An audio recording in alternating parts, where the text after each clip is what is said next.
Well, good morning. I'm Jeff Coleman. And I'm Debra Pinkerton. Welcome to Morning Light. Are you surprised by the uptick in cursing? Not just in public conversation, but also written on T-shirts and bumper stickers. Have you been behind a truck or a car with... I have been. Yes. Is America becoming a ruder, cruder country? Our Morning Light panel will weigh in on whether we have any responsibility to help correct the course of our country. Good conversation.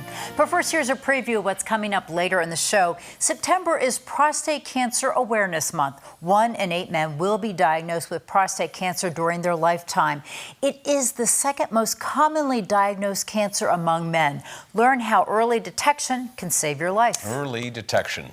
So here's a question. Do you think we've become ruder as a society since the pandemic? If you said yes, you're with 47% of Americans who believe public manners have taken a pretty big hit post-COVID. That's according to Pew Research. Things like cursing, using technology around other people, wearing headphones while talking to someone are on the rise.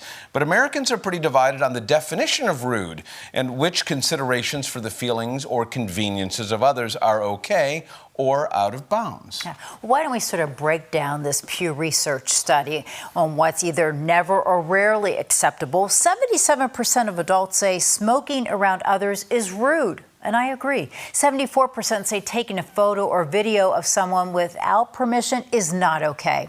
66% find wearing a T-shirt with a swear word on it is offensive. And 65% say cursing out loud is unacceptable. It is important to know older adults are more likely than younger ones to disapprove of certain behaviors in public. But we are divided in America, Debra, on whether or not we should have pets with us when we go into a store. Yeah. So everyone doesn't agree on that. Of course, the social media prank culture is on the rise. Etiquette is a moving target. But for people who identify as Christians, do the answers to what we consider rude change because of our stated beliefs? Is there a difference between having the right to do something and exercising restraint because of a much bigger mission? Those are the questions we'll take to our Morning Light panel this morning. And what a panel it is. Cynthia, Lyons, welcome back. Good to have you. We've missed you. Been gone for a few days. I want to read you something from General George Washington, since I don't know why George Washington, but I'm sure there's something historic that happened today with General Washington. He did not. So here's what he said. He said, this is a letter to his troops. He says, the general in future excuses his troops from fatigue duty on Sunday so they could go to church. Then he writes this, the general is sorry to be informed that the foolish and wicked practice of profane cursing and swearing, a vice heretofore little known in the American Army, is growing into fashion. He hopes the officers, by example, as well as influence, endeavor to check it, at that both they and the men will reflect that they can have little hopes of the blessing of heaven on our arms if we curse. So, 1776 to today, a few things have changed. We almost, Davis, see it as a badge of honor or authenticity when we hear our leaders. This is not a partisan statement. Republicans and Democrats are all doing it. When they insert a little curse word or a big curse word, it shows they're really mad or they're really serious about something. But something is getting lost in this moment. What are your thoughts on this trend in the culture? Not just to cursing, but all kinds of behavior we once considered rude. I mean, there's a lot of thoughts you can share, and there's a lot of different causes of it. And we can look at things, conversations happen online that we wouldn't have face to face, and I think that deadens our sensitivity to the way we interact with other people. We get so used to things and seeing rude comments, rude behavior online that if you wouldn't do that in person, none of us would. I think that's a factor in it. But overall, there's this trend of you're not taken seriously. I mean, serving in the military, you go on any military installation, Pastor Green knows this, I mean, foul language is part of military culture. That's right. What's so fascinating about going back to that. Right. But there is even an element in the military where if you're an officer or leader and you don't curse, no one pays attention because they don't think you're serious. So it is interesting. Something about culture and society has become desensitized to it where you're not serious unless you're using that kind of vulgarity. Okay, let's talk about dogs. Dogs, cats, that aren't medical support. Let's put that in a category. I know there's emotional support animals and all that are kind of a new and growing category. But people bringing pets in, or people vaping in a particular environment, or I mean, smoking is a no, but vaping, well, perhaps, maybe. I mean, there are all kinds of things that we used to say, please don't do that in front, or we would just be considerate of another person. Why aren't we considering as much the feelings of others? Is it because, Cynthia, we just feel we have a right to do certain things?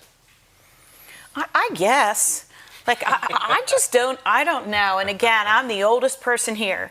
So my expectations are very different than what I would consider sort of the up and coming generation is. I don't understand it. I don't understand why it's okay to swear. And I don't know that it's necessarily a COVID thing. I think it's an expectation piece. That, what do you mean? Well, if it's expected that you act in a certain manner or you have a certain demeanor about you and you step out of that, then I think it's okay for me to go, well, hold on a second.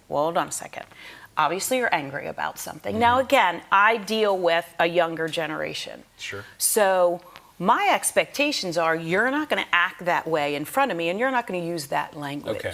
And if you do, you know, as far as the animal piece, sometimes I am amazed when I'm walking through, you know, the grocery store or something like that. Just yesterday, I was in the grocery store and there was a young lady there with 2 dogs in her cart.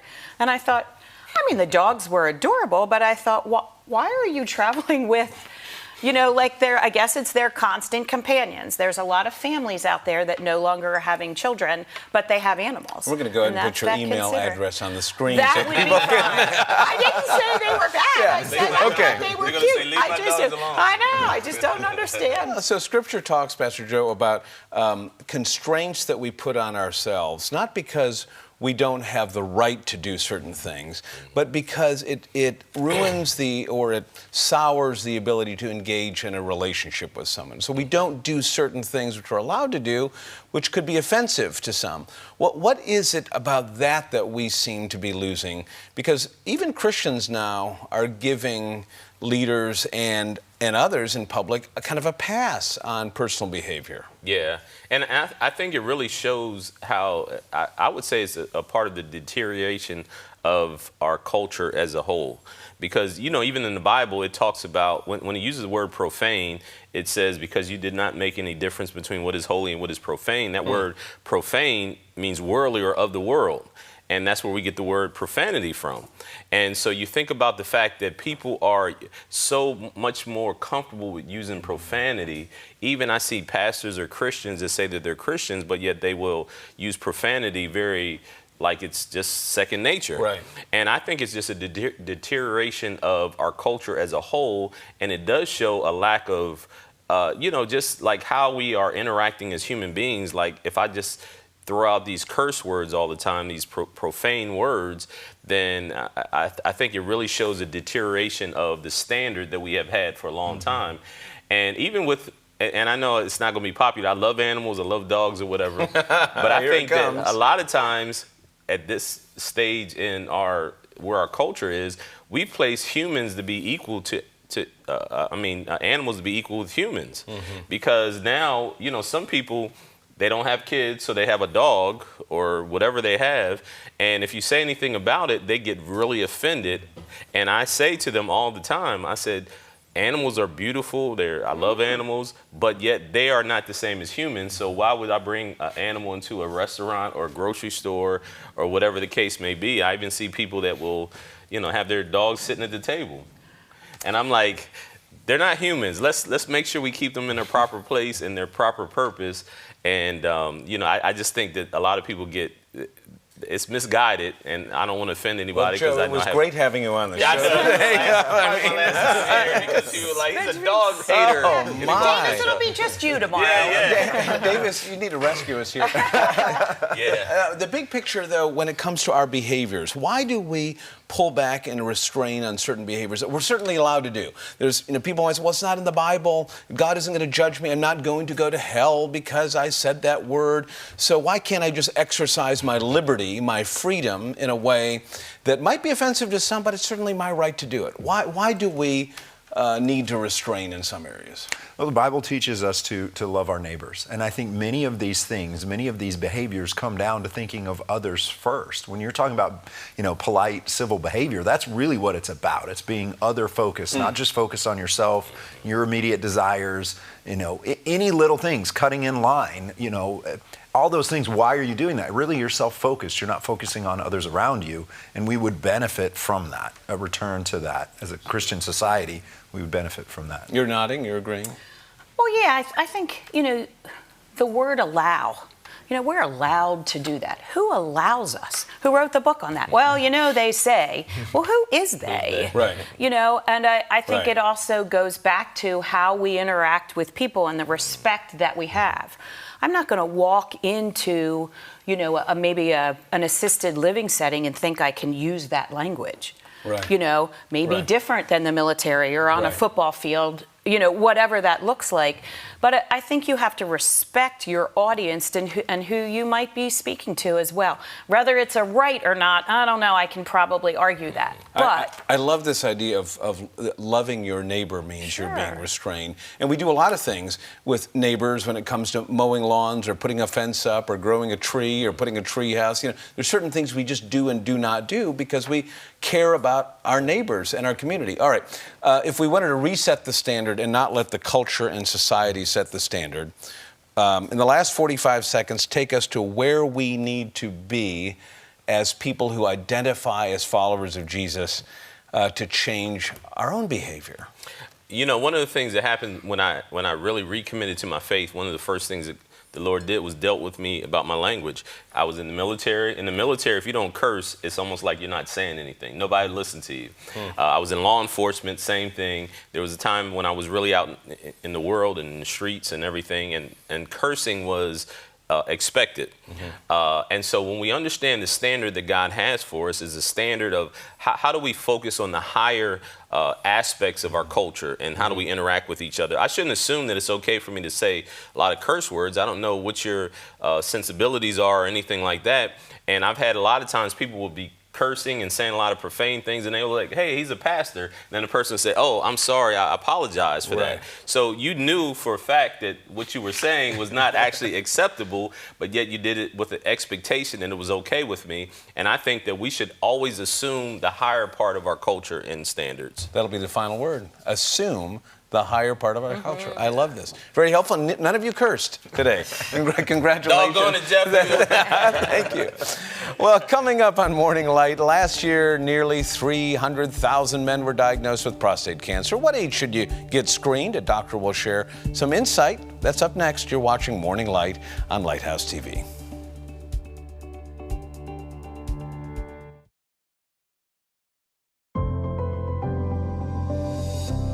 1 in 8 men will be diagnosed with prostate cancer during their lifetime. Statistics show nearly 300,000 men were diagnosed with prostate cancer last year. Prostate cancer is the second most commonly diagnosed cancer among men in the U.S. Receiving proper health screenings can be life-saving, but research shows men are less likely to visit their primary care doctor than women. Joining me to talk about this is retired family and hospice physician, Dr. Jack Wright. Thanks for being with us. Thank you for having me. As we heard, September is Prostate Cancer Awareness Month. 1 in 8 men will be diagnosed with prostate cancer during their lifetime. What are the risk factors? Age is the major risk factor. The older a man is, the higher the chance of getting prostate cancer, although it's often not as aggressive as a younger man. Starting at about in their 50s, the incidence goes up quite a bit. A family history is very important. If your father or a brother or a son has prostate cancer, it increases your risk about 2.5 times. Wow. Black men have a much higher incidence of prostate cancer, and it tends to be more aggressive and occur at an earlier age. And a diet high in fats is felt to be a risk factor. As an example, the risk for prostate cancer goes up in Asian men after they move to the West. Things that will perhaps decrease your risk are eating cruciferous vegetables such as broccoli and cauliflower, Swiss chard, cabbage, and vegetables that are high in lycopene. These are the orange and red vegetables like carrots and tomatoes. So let's talk about screening. What age should you be screened for prostate cancer? The recommended age is 55 to 69. That comes from the Public Health Service, and I think the American Urological Society also says that. However, I used to tell my patients, if you have a family history of cancer, someone in your family had prostate cancer, like your father, I would start screening 10 years earlier. What about signs and symptoms? Well, there are none. That's the thing. The early prostate cancer has no signs or symptoms at all. The most common symptom is bone pain, and that's usually a far advanced cancer. So that's why it's important to be screened. So when we talk about the screening, what does the screening involve? There's two major screens. One is the digital rectal exam by a physician where he feels the prostate and can feel for hardness or nodules or tenderness. But that's not very accurate. Although a quarter of men who have an abnormal exam will end up having prostate cancer, it can miss a lot of cancers because the tumors are deeper in the prostate. So that's where the PSA blood test comes into play. That's the prostate-specific antigen. It is a blood test, but that is produced by normal cells and cancer cells. So the fact that if it's elevated doesn't necessarily mean you have cancer. Okay, let's talk about treatment options. Well, there's a lot of treatment options. It depends on the stage of the cancer. If the cancer is found early, where it's just in one lobe, very localized, sometimes they actually say just wait and watch. You know, maybe there's other conditions, you have medical conditions where the treatment would be difficult, and we'll just see if this even advances, because sometimes it won't. Others will opt for surgery. There's robotic surgery or open surgery where they actually remove the entire prostate. And maybe that's not possible in someone, and then you do radiation therapy. So a lot of different options, but the thing is to really talk to your family physician about this. Well, yes, because sometimes men are treated and yet their PSA starts to go up later, a couple years later. They scan them and they don't see any cancer cells, but they know it's back. So then you have other treatment options. If you had surgery, maybe radiation will be the way to go. If you had radiation, perhaps surgery. Then sometimes it still advances further and it's outside in the lymph nodes. And testosterone feeds the cancer cells, so they'll give men medication to decrease the testosterone levels, to castrate levels, and the tumor may go into remission. Eventually, the tumor may become castrate resistant, and then there's other systemic chemotherapies that can be involved. So this is something where men really need to pay attention. They really need to take care of themselves. Yes. And when your wife or a significant other says, hey, you need to go to the doctors, you need to do this. Yes, you you need do. to have this conversation. Men are terrible about that, yes. Why do you think? Because it won't affect us. Yeah. So when you do receive, say, a diagnosis of prostate cancer, it really does, it shakes your world. Yes, it does. How does your faith really carry you through this journey? I think first knowing that God is in control. God knew that this would happen in your life from the very beginning, before you were even born. He knew this would happen. He will guide you through it. There are so many options, and you need to pray, God, show me what to do. Direct me in the path I should go with the right specialists and the right facility. What is the path I should take? And because it's such a common cancer, there's so many men out there, seek out someone who's had this cancer that can walk beside you and help you, just sort of mentor you through this.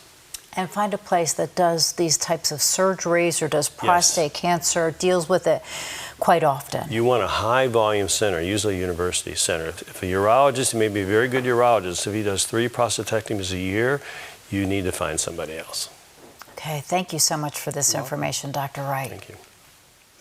And as Dr. Wright shared, the best advice is to talk to your primary care physician about your family history and also screening options.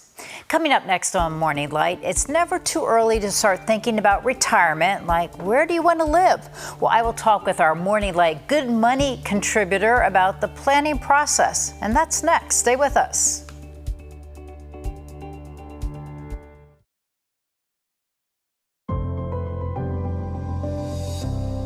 Welcome back. Statistics show many people want to stay in their homes when they retire, but there are other options. What steps should you consider? Well, Tim Slothower with Grace Financial Advisors has some advice. Tim, when people retire, what housing decisions should they really consider? How do they really want to receive care? Yeah, so oftentimes when I'm meeting with people who are nearing retirement, they think about downsizing, and because their property's too large, or they're thinking they want to relocate because they have grandchildren they want to live near. Oftentimes they don't think about how they want to receive long-term care. 70% of adults, once they reach age 65, will require long-term care. And so it's important to have a plan in place early, because as we age, our options become significantly reduced over time. Certainly. So what are some of the main housing options? The first is aging in place. More than 75% of Americans say they want to stay in their own home. However, only about 31% of people die in their own home. So it's interesting that even though most people want to stay in their own home, it doesn't really work out that way. They end up moving to one of these other options that we're going to discuss. The next step that people sometimes will make is to a 55 plus community. And this is kind of like staying in your own home, except that maybe the exterior maintenance is taken care of and you live in a community with people in a similar station in life. This normally does not have any sort of medical care attached to it.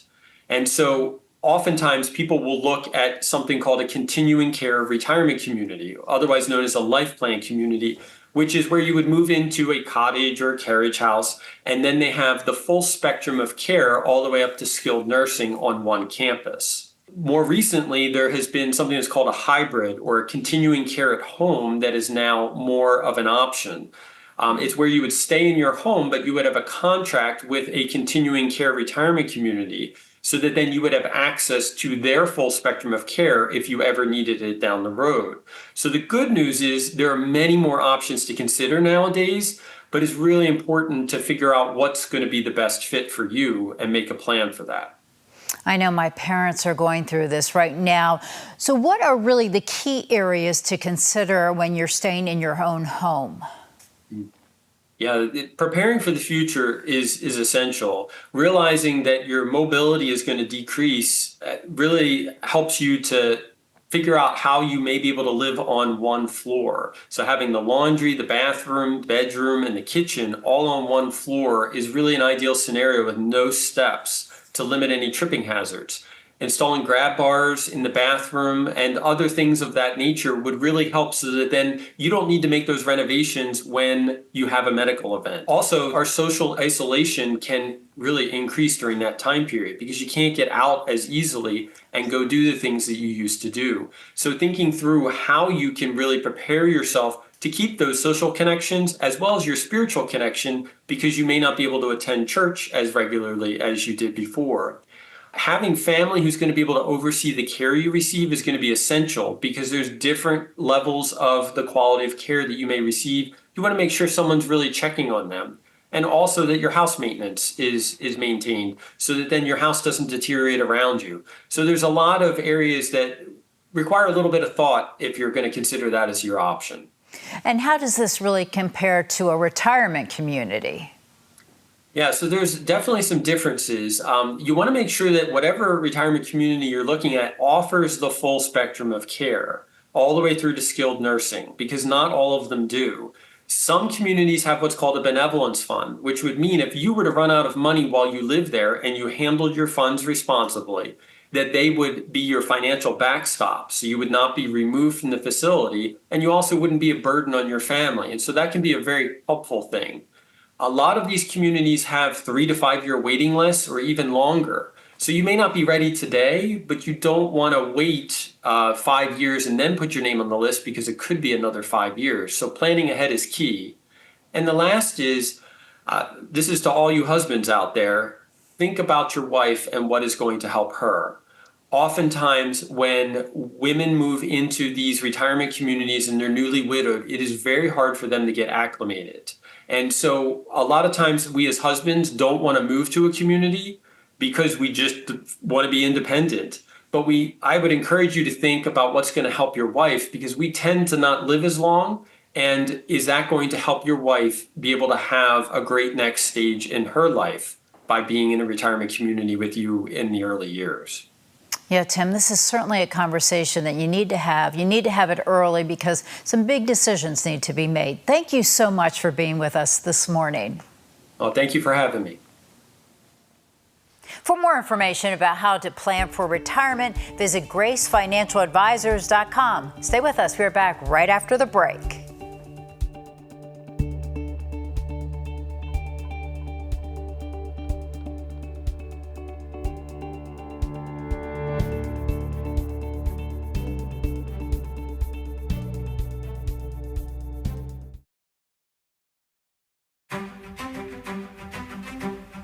Welcome back. Coming up tomorrow on Morning Light, Human Life Services is a safe place for those facing unplanned pregnancies.